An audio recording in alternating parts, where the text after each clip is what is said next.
आज माननीय सर्वोच्च न्यायालय ने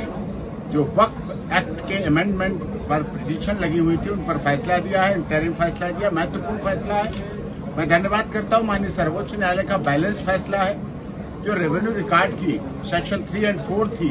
उसके लिए मान्यता दी है और साथ में जो वक्फ मेंबर की बात थी उसमें 3 मेंबर अवश्य रहेंगे।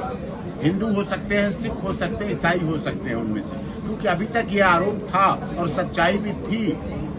खाता न वही जो वक्फ कह दे वही सही। जिस जमीन पर हाथ रख दिया वक्फ ने उसको सही मान लिया जाता था, लेकिन अब ये माननीय सर्वोच्च न्यायालय का फैसला बैलेंस फैसला है और जो लोगों की मांग थी कि वक्फ अमेंडमेंट एक्ट पर रोक लगनी चाहिए वो माननीय सर्वोच्च न्यायालय ने रोक लगाने से पूरी तरह से इनकार कर दिया है। 3 सदस्य रहेंगे, इससे कि कभी भी किसी भी धर्म के व्यक्ति का अभी तक जैसे भूमि पे जमीन हो जाती थी 10-10, 20-20 रुपए किराए जमीन के लिए जा रहे वक्त के, जबकि वक्त की जमीन दीनी प्रयोग के लिए थी, लेकिन उसका कोई प्रयोग दीन नहीं होता, व्यक्तिगत प्रयोग होता था। अब वक्त की जमीन का भी चाहे IIT कॉलेज बनना हो, चाहे यूनिवर्सिटी बनना हो, चाहे अस्पताल बनना हो, सार्वजनिक रूप से होगा और वक्त की जमीन का सर्वजन हिताय सर्वजन सुखाय होगा। और यही सबका साथ, सबका विकास, सबका विश्वास और सबके साथ न्याय की सरकार की कल्पना थी। जो एसेस्ट जस्टिस फॉर ऑल न्याय कहा जाता है, जो नेचुरल जस्टिस था जो कहा जाता था, लेकिन वक्त के मामले में इस देश के लोगों को नहीं मिल पाता था।